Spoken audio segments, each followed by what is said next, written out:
our Q&A with our wonderful documentary shorts filmmakers.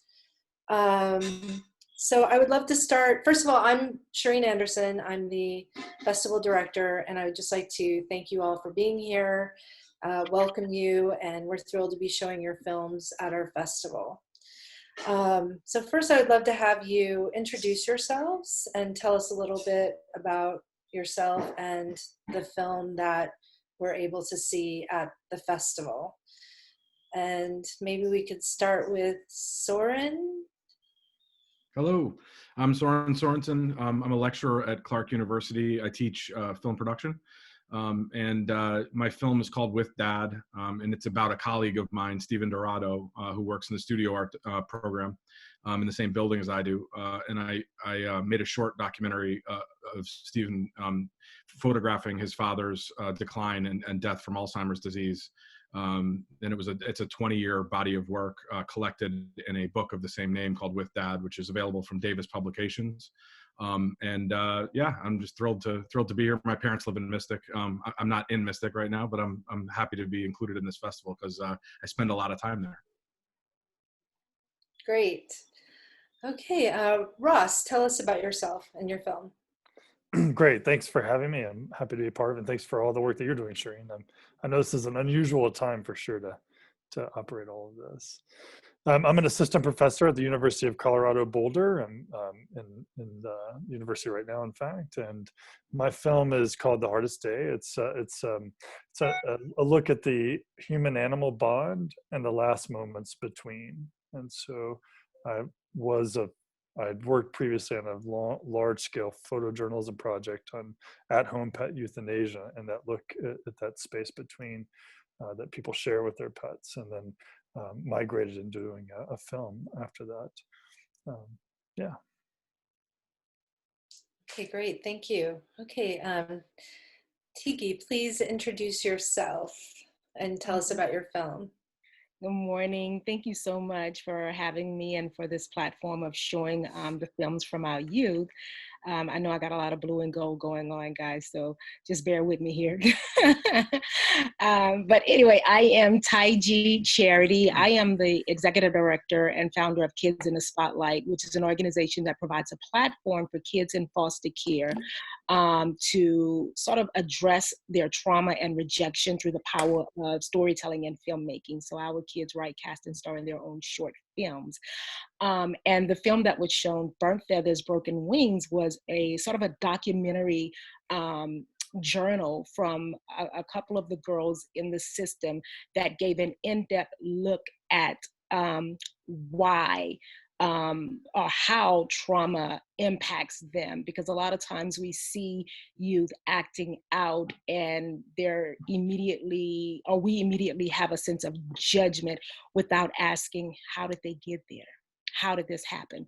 And that documentary really kind of peels back the trauma that they dealt with as young, because they're young. Even when they did this film, they were young, but younger prior to them doing this film. Some of the trauma that they've been through and what they've had to endure. And this is just, again, an in-depth look at their why and how they got to where they are now. Great, thank you, Eric. Hi, I'm Eric Stange, the director of Activized, and yeah, thank you to the Mystic Film Festival. It's great, and really glad to be here. My film is about 7 people who unexpectedly became political activists in the last few years. People who had never been particularly political or in the front lines of any kind of action, and something in the past 2 or 3 years flipped a switch in them and made them get off the sidelines, throw themselves into something. And we look at 3 different issue areas: gun violence prevention, immigration rights, and voting rights. And so the 7 people in the film are kind of divided up among those 3 issue areas. So I think what would be interesting, all your films are very different from one another, but there are also some commonalities. But I think one of the first questions I have, especially for for Ross, The Hardest Day, what prompted you to make this film? Because it's such a difficult subject matter. And also Soren, I think that applies to your film as well. It's a very, very difficult subject matter. It's very personal, about loss and grief and losing someone you love. Ross, why don't you talk about what inspired you to make this film, and who are you making it for? So thank you again. What the origin of this is, a good friend of mine was going through the death of her pet, and I watched her as she was entering that final stage with her pet, and she had her pet euthanized at home, and I had not heard of that before. My impression of that experience was at the vet, and I started doing research on it and found very little media on the topic, and that plays into the reason I'm on a tenure track at the University of Colorado Boulder, and I'm called to do works that are creative. And part of my role is to do work or to explore and to add to the canon of knowledge of an experience, and not be repetitive or duplicative. And so the more I looked into it, I just saw very little media in it. And then once I began to explore it, and then when I witnessed some of that, the first cases, I was immediately drawn to the very high emotional intersection, and I felt very privileged to witness it. And then as I saw more of it, I felt compelled to share that with others. And then the result of this, both the photographic project and the film, is something that was unintended, but I now understand it more clearly. It's that unrecognized grief that is shared, that has a commonality, can have a profound impact on people when we all share a common grief, but it's often not seen or recognized. And that tapped into that idea. And so the more I explored it, the more I felt that it warranted that exploration. Yeah, interesting. Soren, tell us why you made your film, and did you have anyone in mind when you made this film? Who was it for? I sort of I like that Ross used the word like that it was a privilege to talk to families about this period in their lives. I mean, I've done a lot of work for nonprofit organizations around women's health, breast cancer, postpartum depression, actually, and my previous film was a feature-length documentary called My Father's Vietnam, that takes place a little bit in Mystic, actually, and it's about the Vietnam War and my dad being a veteran. So the short answer is I don't really know. I mean, why I gravitate towards subject matter like this. I mean, the film that I'm working on right now is about a pianist and composer named Omar Sosa, which is a much more joyous film than these previous two efforts. But I have a good friend, a filmmaker, and she gets this question all the time. And I think my answer might differ from hers. Her name is Samantha Farinella. She's gotten this question in a Q&A before, like how do you deal with dark topics, or kind of how do you engage in self-care while you're dealing with these grieving and death and things like that. And my answer to that question is always like that that it is a privileged position to be intimate in that way with somebody that you hardly know, or that you previously you don't have that much of a relationship with. So when I met Stephen, and he is just the most gregarious and kind of friendly and warm person, I sort of, I knew that, having seen some other work by some other filmmakers, that I wanted to make a film about a photographer. And he's worked in so many different sort of files of activity, but his work with his father is just breathtaking, and I think it's the most immediately kind of recognizable as being so full of life and sorrow, and that kind of transition to passing away. That was the area of his career I wanted to focus on, and to show somebody deteriorate over the period of a course of time that usually takes years and years and years, and you're seeing this over the course of a half hour. It was just a really huge opportunity to kind of shine a light on that, I think.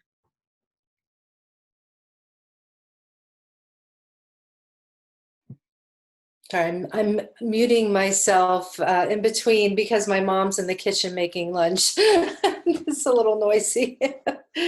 Taiji and Eric, so your films are similar in a way, but I feel like the characters in your films were probably in a dark place, and they emerged from that dark place, and we got to see that in the film. You know, Eric, your characters were so, there was obviously, like you were saying, they were compelled to do something, and they had a very strong reason for doing that, and you know, it's not easy, but they were in that place that made them have to do it. So I'd love for maybe we can start with Eric. You can tell me a little bit about that, and then we can have Taiji talk about some of the children that were in the film, and the experiences that they had and being in those dark places, and how they emerged from those places into a better place.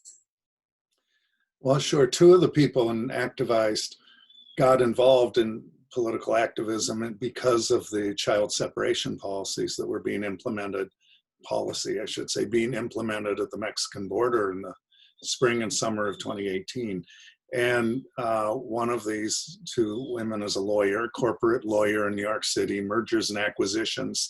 She had never done anything like this before, but she heard the audio tape that got smuggled out of the detention centers of children, young children pleading not to be taken away from their parents. And she said to herself, she heard one of them in particular, a little, I think, 4-year-old girl who was begging to be allowed to call her aunt. She kept saying, my aunt lives near here. She can come and get me. Please just let me call her.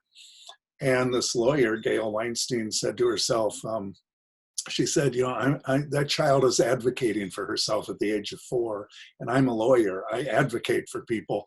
Surely I can help her. I can help these children.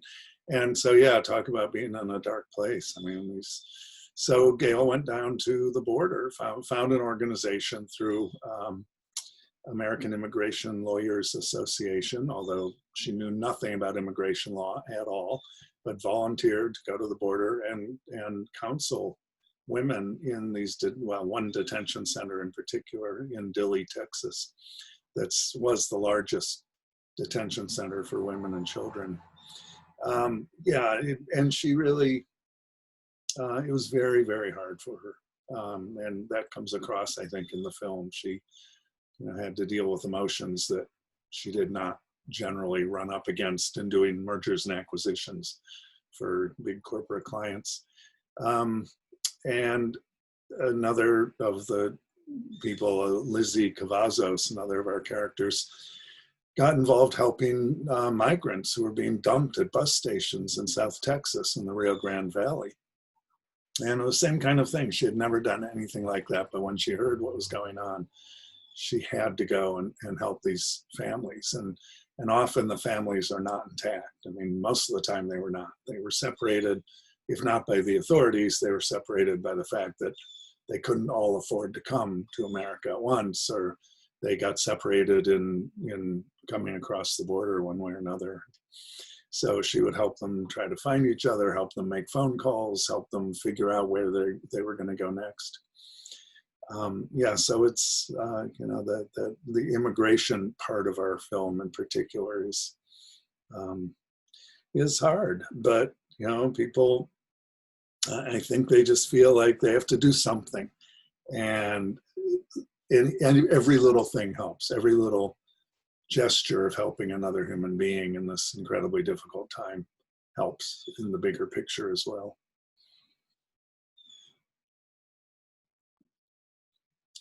Can I just add one thing? Taiji, Sure. I'm really curious to see your film. I'm a CASA. Do you know CASA? Yes, absolutely. Yeah, Absolutely. so anyway, I just wanted to say that. I know a little bit about that, but I really want to see your film.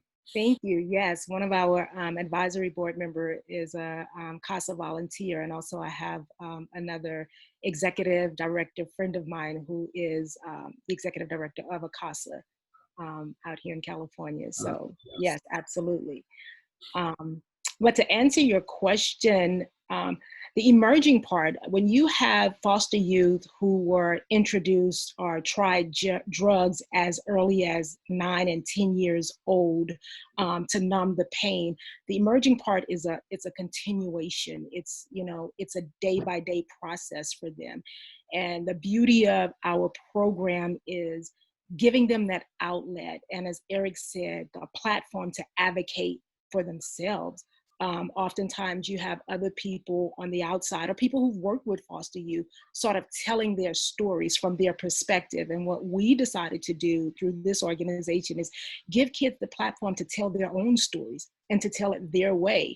And so what we've been learning through this process, I mean, we're 11 years young with over 75 short films that have been written by and starring and produced by kids in foster care.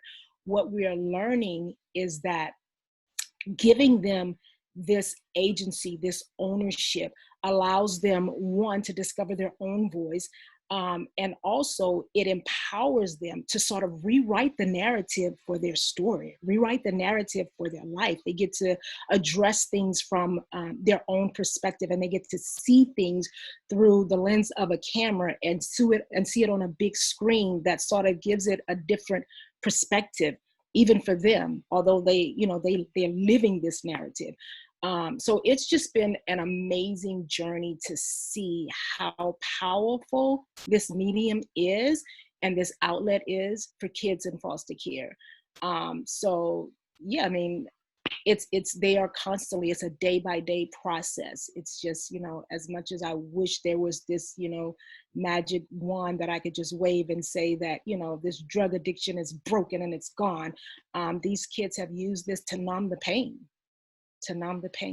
But each day they make a decision to not use drugs, but use a creative outlet to fill that void. It warms my heart just to see. And then the more they begin to practice utilizing this outlet, the less they're depending on drugs, and to the point where some of them have, you know, they've stopped completely.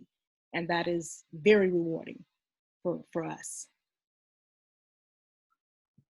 Let's talk about audience reaction to your films. What kind of feedback are you getting from your audiences? Let's start with Ross. That's a good question, because I think the type of film, well, so I knew that my particular film would be difficult to watch, and I think the intended audience, I had to keep that in mind, because it's not a film that it's not a light film, and it's not a film that I think people can easily process. I think it's pretty raw. So I think the reaction I've gotten is both it's definitely sadness, but it's also this feeling that either I have been through that or I know somebody who has been through that. And I think a key takeaway is that it validates how I have felt, or it validates what I've seen in my mom, who had to put down their dog. It provides a connection for understanding why somebody is feeling that immense grief for a pet. And I'll just add, I think, at least for me too, I had a pet when I grew up, but I certainly didn't have an attachment, and then I did not have a pet for my entire adult life. And so when I would see friends who lost an animal or a cat or a dog, and I would see an immense grief attached to that, I would have sympathy towards that, but I can't say that I truthfully had an understanding of or a glimpse of what they're really going through, which can be, as Tige pointed out, the term of trauma. And I think it validates that. And I hope that the people who witness this can have a better understanding of those who are going through that condition. Much like Tige just said, where are you coming from? Why are you having that emotion? This provides some insight to the origin of that emotion.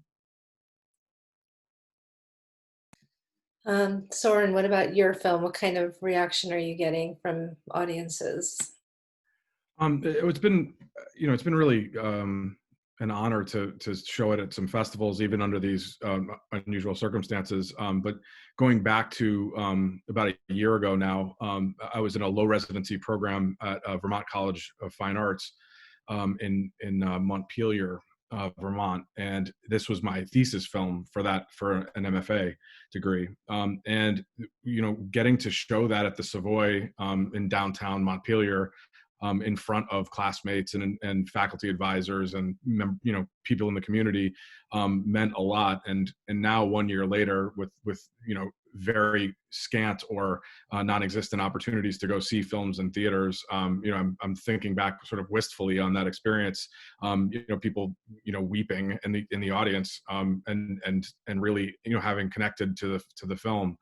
And then we screened a work in progress version of the film at my where I work at Clark University, and we absolutely packed the rooms. I mean, thinking about that now, I mean, with social distancing, just not possible, so it was extremely gratifying to show the film, with Stephen on both occasions, in attendance, plus his brother and his mom came to one of the screenings, who's very elderly now, his sister and people. Stephen is like the mayor of Worcester or something. He knows everybody. He walked down the street and everybody knows him, and every business owner, everybody, he's just lived there forever and taught there forever. So yeah, I mean, it's been really wonderful, but at the same time, it's made me miss packing into a room and being sort of transported together somewhere, whether it's a dark place or a light place or a whimsical place or whatever it is. I mean, so yeah, it's bittersweet for sure.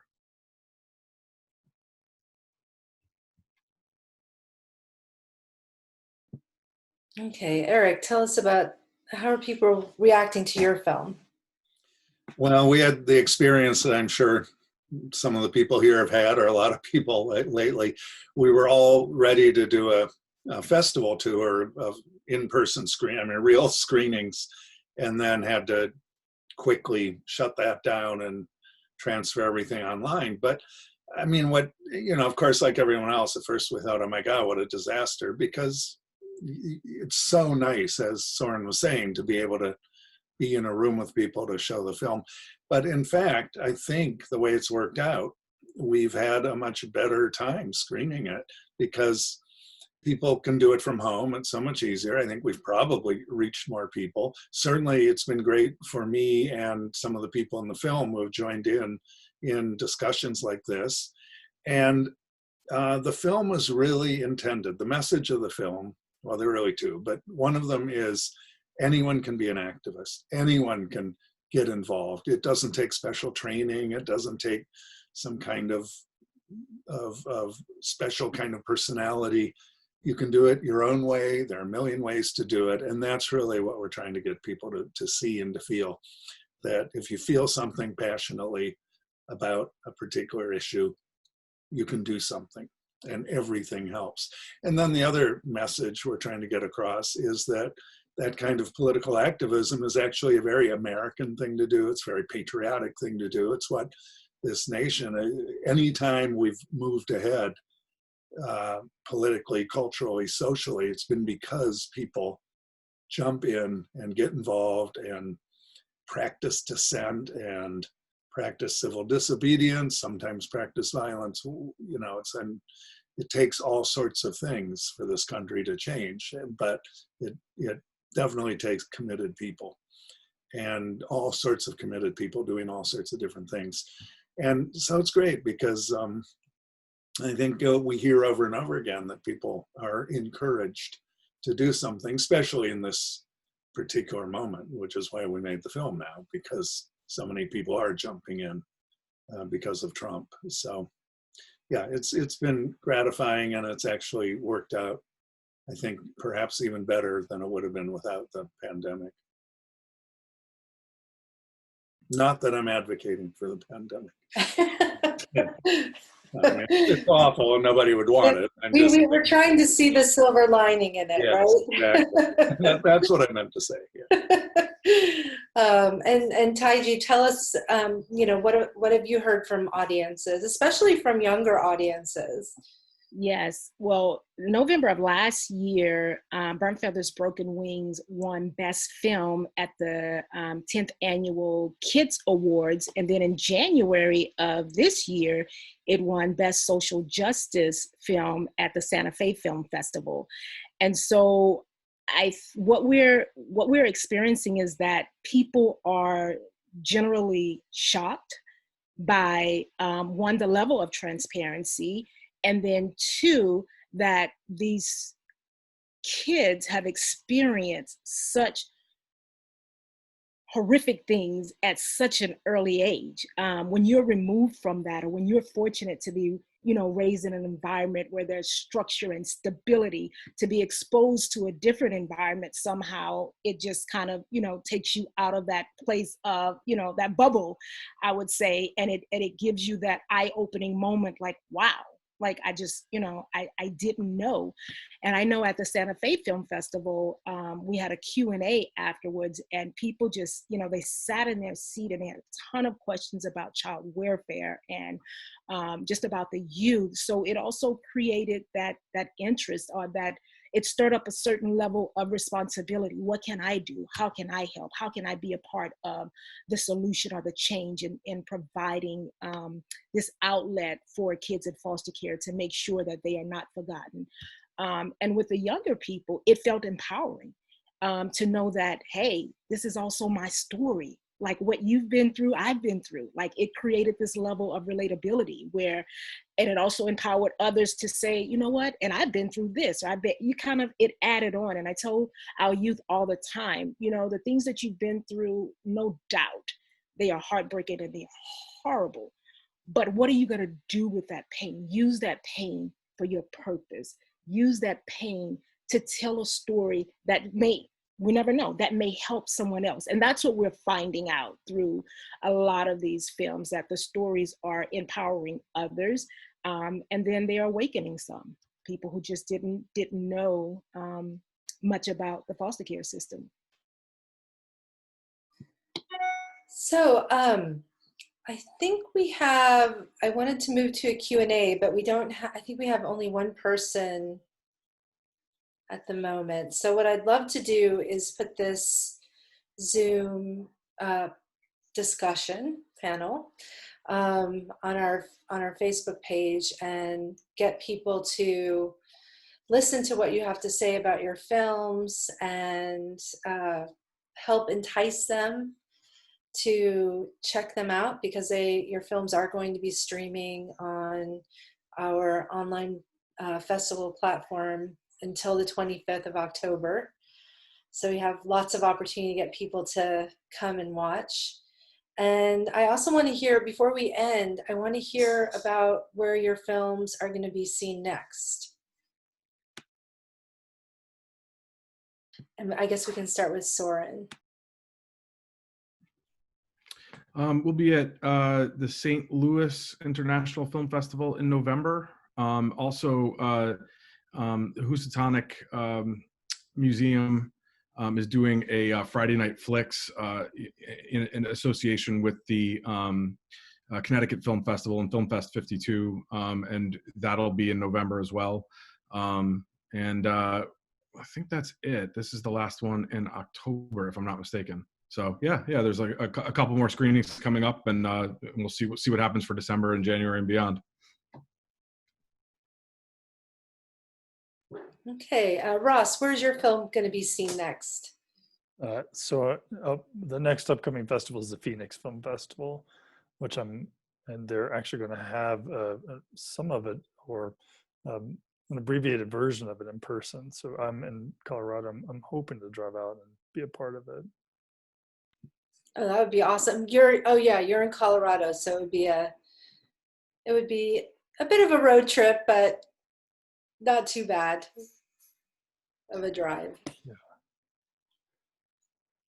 Just a side note, real quick, I used to work at the Hartford Courant as a photojournalist, and so I'm a big fan of Mystic.